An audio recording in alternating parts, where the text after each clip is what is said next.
Listen, man, they say we overrate Conway. That's what they Is were that how we're saying. starting off today? That's Is what that how the we're starting off today? no. I mean, that's what the Kendrick fans were saying last week. They say Were they we saying that overrate last week? Conway. Was that what they were trying to say last week? That's what they were saying last week. Well, here's the reality of the matter. We have so much evidence over the last 5 years that he's not overrated, and what we got today was more evidence. More evidence. Been a murder. I see somebody in the chat saying Been a murder. 4.5 out of 5. It's been a murder. 4.5 out of 5. Man, I want to get myself together for this show, man, because I know you got hella notes. Body I got bag. a lot to say, too. I had an interesting conversation, man, with a young podcaster. Shout out to Juice out there. He wanted to get on our show, because he's of a different generation. And he was like, look, man, but I'm going to be real. Like, I don't think that Biggie is the GOAT. He only got 2 albums, and I can respect that. But one thing he said that really struck with me, and we'll get to this later. He said, I respect Jay-Z's longevity and all, but there wasn't a year where I could say he was the man. Start going through the years.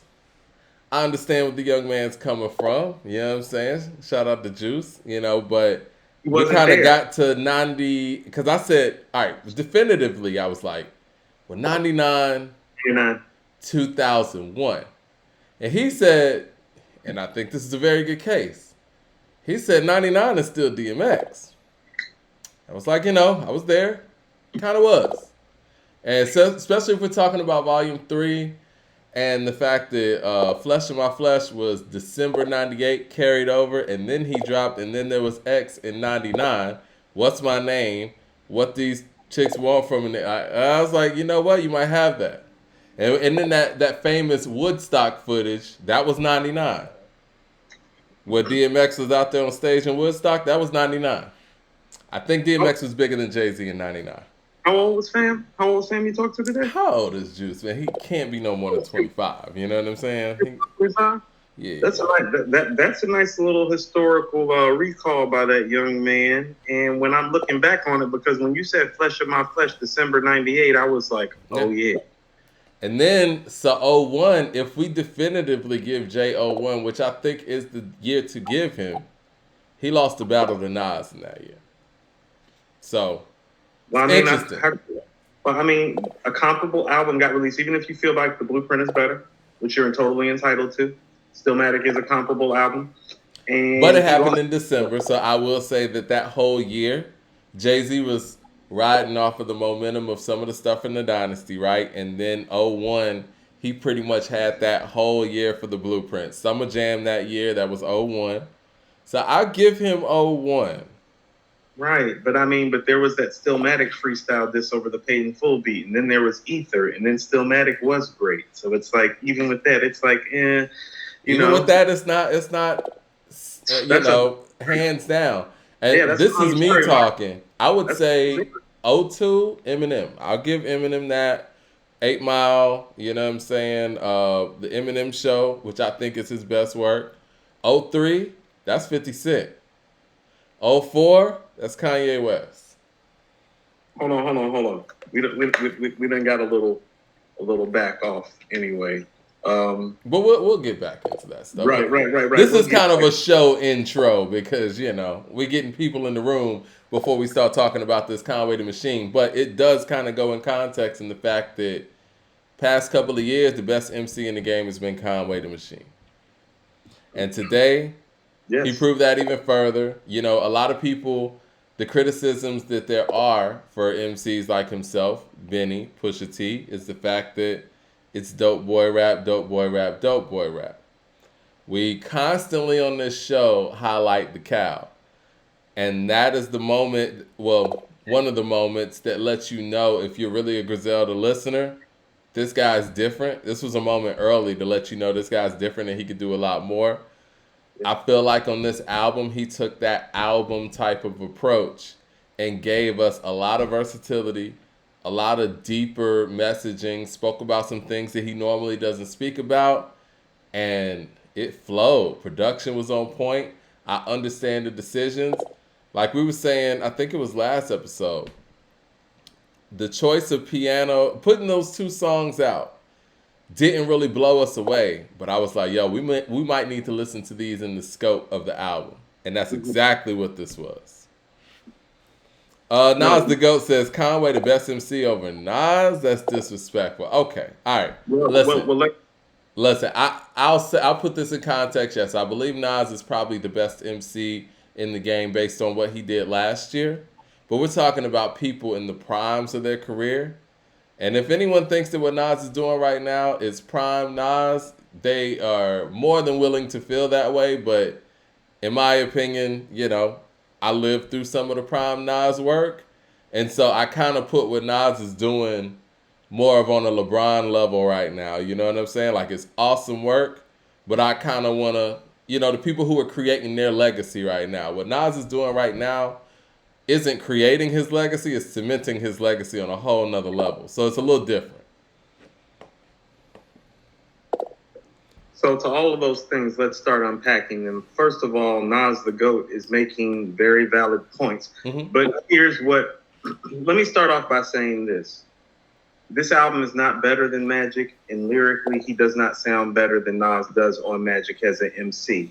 And so for that reason alone, Nas is technically right now the best MC walking around. But Mike, to all the points that you're making, he is somewhere else so special already. And what he's really doing is recrafting the way that we address the narrative of it. Mm-hmm.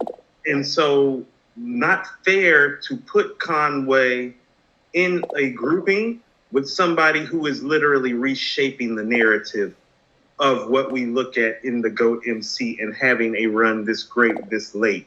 And so that's not fair to Conway, which brings me to my point. Well, if your biggest critique as Conway as an MC after listening to this album is that he's not Nas, then he's the best MC in the game. And that was my critique walking away from this album. It's like, well, the only guy that raps better than this right now is Nas. Well, he's the greatest MC of all time. So this guy is literally one of the greatest MCs of all time. This is the type of album, Mike. This was my first note about this album. This is me as a Prodigy fan. Mm-hmm. I said, damn, I wish Prodigy would have made an album well-rounded like this. That's saying a lot. I want to get to a super chat before you really get into it because I know you got a lot of notes. Shout out to Ray Rim out there with the super chat. Shout out to Ray Rims over there with the super chat. He said, that track Locked and Loaded on Conway's album is vicious. All across the board. Did you guys see Conway say Beans is going to sign the drum work music? My bad. Didn't see that. I like that.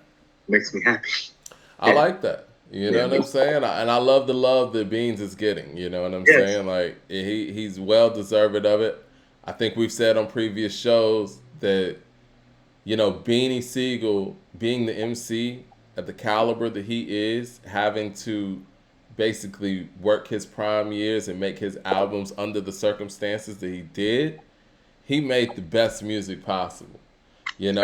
When you have another artist that is on his run, and we'll get into that later too, that is in his prime run, and he has to sign off on all of your beats or all your production that comes through, and it's notable that he has taken some of your tracks, the fact that Beanie Siegel was able to make the incredible music that he did in that period speaks to his greatness. Straight up. It does. Michael Sanders with the super chat, and I'm going to let you go, Coop. He says, Conway's new album is some mid. I love Conway, but I think it's an okay effort. Let's stop. Hold on. Let's stop right there with a couple of things. Let's stop right there with a couple things. Okay. So first of all, this album is not some mid.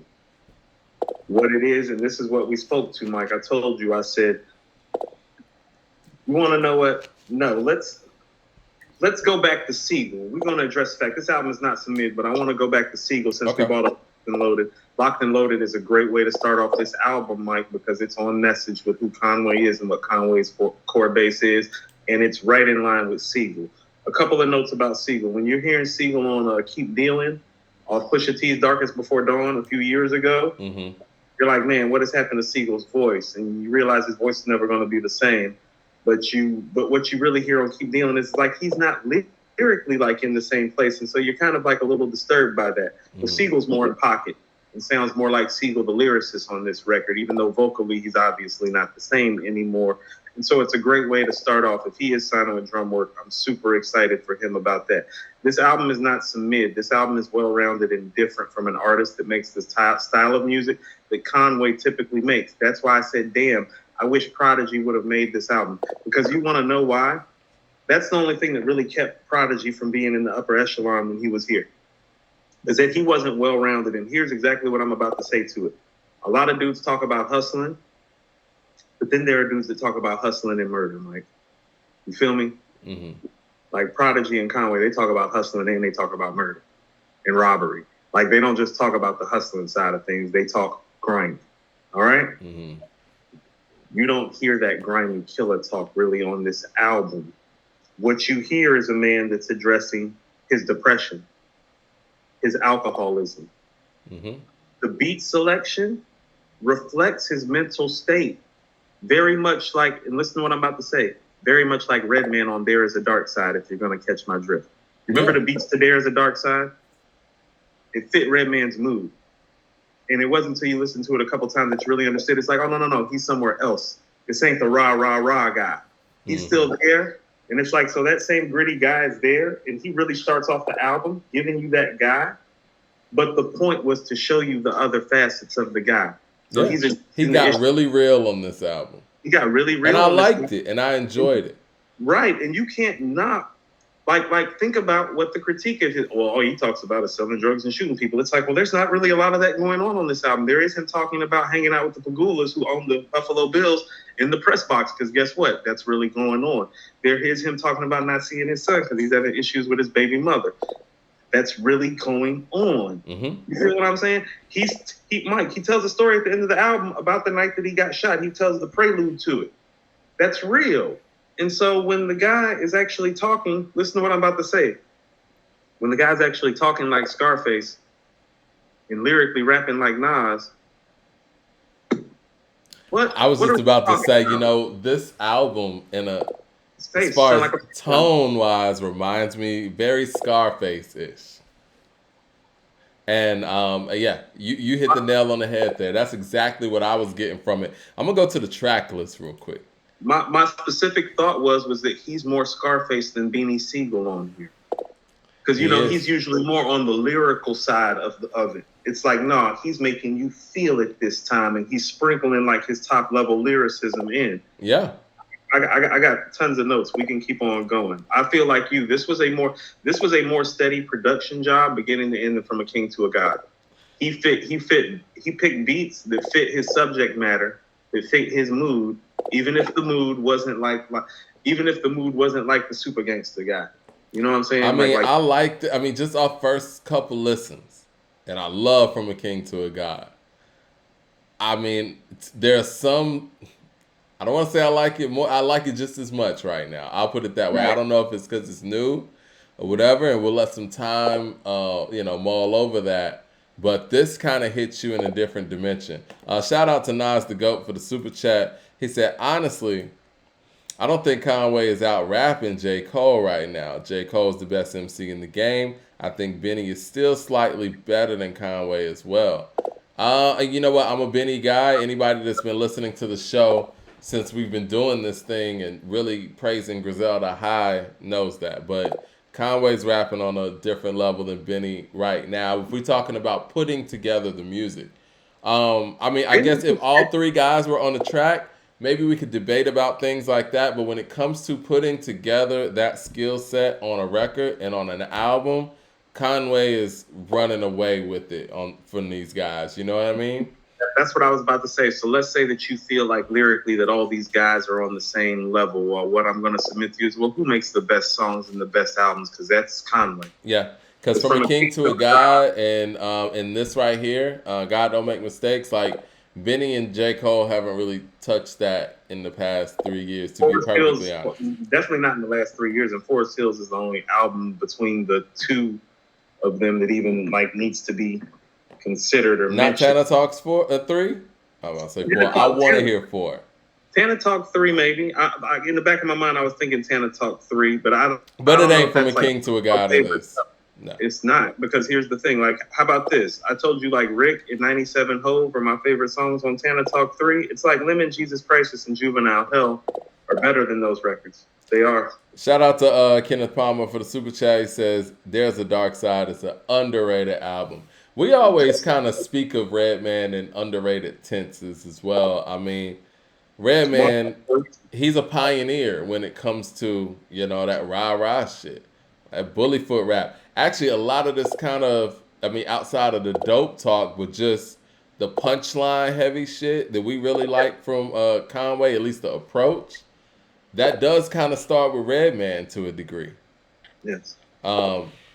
So, okay, let me go to the track list of this album. And I want to ask the people in the chat who have heard the album, what's your favorite song on the album? Because we always do this when new albums come out. I saw DeCarlo in here ask earlier if we like it better than the Currency. We'll get to that, I'm sure. But what's your favorite song on this album? I don't know what my favorite song is yet, but I walked away from this album feeling like Tear Gas with Lil Wayne and Rick Ross was the best song. I like that song. And you know what's crazy? I have a lot of notes. I have a lot of notes about that record. Okay, we'll get it.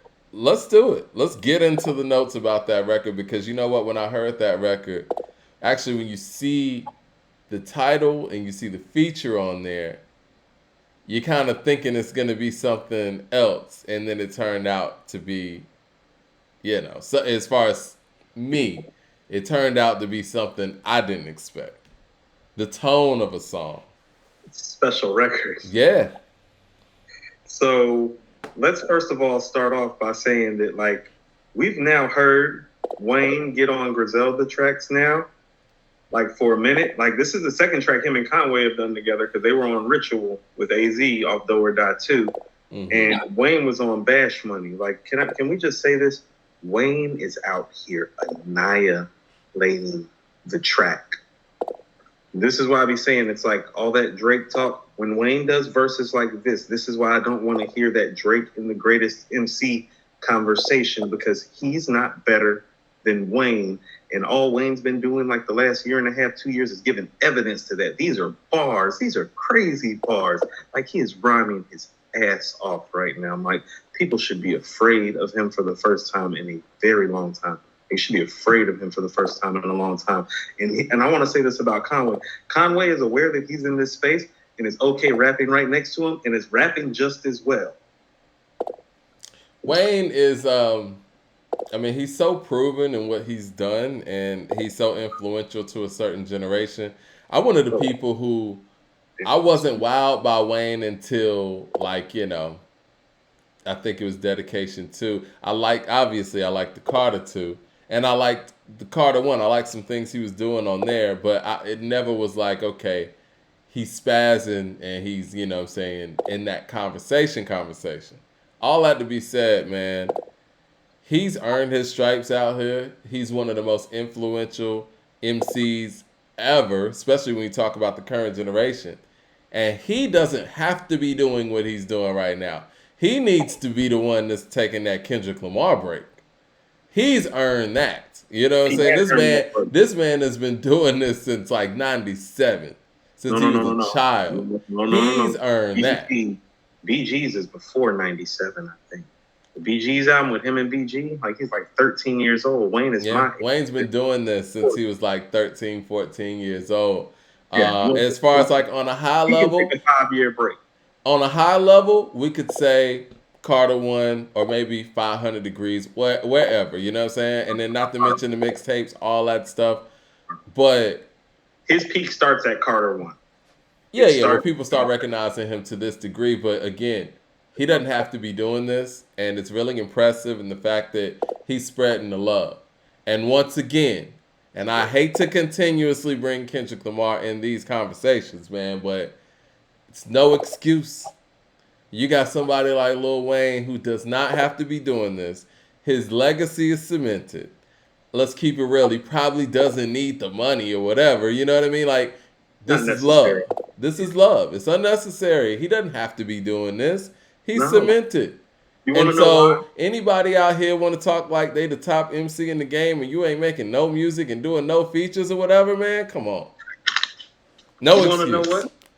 So here's what I wanted to finish off with my thoughts about the track, because it's important. Listen to what I'm about to say. Like, so we're always talking about how Conway and Wayne are on this record. But here's who Rick Ross is too, Mike. When Rick Ross is jumping on a record, even if Wayne's on the record, and even if Conway is the best MC in the game, who is the beat and the structure of the song tailored around? Yeah, man. Ross is a pace setter. What does that say about Rick Ross on this track? That the track is built around for him and that he's the closer and closes the way closers should. Close the record out the way closers should. And he's been doing this for a minute on records low key, like Ali Boumaier comes to mind, where it's just like, no.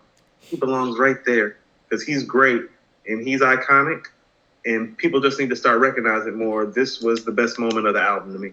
They all performed at a high level and did what they did best. Andre Shashir, shout out to Andre Shashir, man. You've been with us. You've been with us for a minute. He said, I was at the barbershop yesterday and I said, Nas is the greatest lyricist. Dude said, Wayne. Nah. And see, that's the thing. And, again, I'm kind of with Andre on this. Like, I like Wayne. But for a generation, he is what some of the great lyricists were to us, to that younger generation. Now, I don't get it totally. I get it, but I don't get it. I don't all the way get it, but I get it enough that I'm okay with it, other than the passes that I see handed out to other people. If we're going to give it to somebody from his generation, I'm okay with giving it to Wayne lyrically. He spazzes on track. Mike, my point this year is that I want to see evidence. Wayne got evidence of that. Yeah. There's evidence. Speaking of evidence, and the person that I'm going to name, not to cut you off, but speaking of evidence of the person I'm going to name, I was really impressed with T.I.'s performance, too. So let's go ahead and segue to my next point about this album as a whole. It's like, let's talk about all the guest appearances on the album, because they are all wonderful, which is part of why this album is wonderful, which is why I don't know why I do calling it a mid. Name a bad guest appearance on here. Well, I think one of the more impressive and I guess just coming out of nowhere appearances, unpredictable appearances, the Jill Scott. We were looking at the track list. We were like, okay, Jill Scott, well, he's going to rap on this. You know what I mean? And he got 3 verses on this. She's probably doing a hook. No one expected Jill Scott to be spitting some bars on there, and I loved it. And it was great. She came with that whole, Moni Love, Queen Latifah era type of flow. It's awesome. It's a great record. Yeah, it is. It's a really, really dope record. I think he should put it out. I know one of the things that we looked at when we saw this album was the features on there, and we're like, okay, man, this might be too many features for a Conway album because we want to hear him. Once again, I've talked about this before in previous shows. Even though on paper it looked like a lot of features, it didn't feel like a lot of features. And when you dictate the pace, it doesn't have to feel like a lot of features. It's another beautiful thing about the album, Mike. You actually just took one of my notes away from me under the guest artist points, was that a lot of guest artists still totally feels like his album. He puts people in his zone. He got Jill Scott rapping and thugged out in Buffalo, like in his zone. And it's actually beautiful. And this is what I mean is like, no, like I wanted to hear Prodigy do something like that instead of Mobb Deep make Hey Love. You feel what I'm saying now? Mm-hmm. No, I agree. That's the way that you do it. So Conway understands the mistakes that have been made by artists like him previously, who he loves, I believe, specifically P, and he's actually showing his mastery of it. That's what I'm saying. This is a dude that's talking like Scarface, but he's rapping like Big and like Nas and like Jay. Like, you know what I got from this album, though? Not normal. You know what I got from this album, and it's something you've alluded to for some time now. His versatility is continuously expanding. Because the album that he dropped last year, he showed that he could do a lot of other things. It was more so for bangers and he's shown us with songs like KD, like that he can do whatever. You know what I mean? When he jumped on that Murder Beats track that was on From a King to a God, I forgot the name of the song. It was impressive stuff. Yeah, and this right here, he's showing that, you know what, I can go the whole other direction and do none of that too. Like, really. And I know we're talking about Benny and J. Cole. I think that was brought up by Nas the Great. But those guys haven't shown us this level of versatility, as great as J. Cole is. And I think that J. Cole's done some great features over the past, 3-4 years, even beyond that. But if we're talking about his own individual music, I don't think he's shown us this level of versatility. No, in my personal opinion. No, not on his albums, no. No, I'm talking about on his albums. I'm not talking about jumping on a song with Janet Jackson or jumping on a song with Benny or whatever. And I think that's impressive. And we spoke to that a few weeks back. But when we talk about your own individual catalog of music, Conway is showing us versatility that honestly nobody's showing us right now. Let's talk about this Cole thing just briefly and kind of leave it right here. We're starting to look at it now and realize it's like, well, you're all-time great at jumping on somebody else's stuff and flexing, like Jay, like Big, like Nas. Like, no. He's proving himself to be all-time great at that, like literally right now. And if you're starting to go back and look at it, but it's like, we keep asking you to do that on your album. We don't have to ask Conway that. And as far as Benny, let's go back to what my second note was after all the Prodigy points was, once again, Conway is on message. Because here's the thing, and here's what I mean when I'm saying he's on message. Well, somebody who's been through the things that he's been through, I can see him struggling with alcohol and depression, can't you? Yeah. Money don't change that. Money don't change the memories of that night. You feel me? Yeah. Yeah. So it's real, and it's like, it's still on message to who he is. And quite frankly, he took what his biggest critique was and he minimized it, which was, well, what? It's too much bang, bang, bang. Literally, I think the only record where I hear the boom, boom, boom, boom, boom is the Piano Love. Yeah. I can't even remember hearing it on any other record.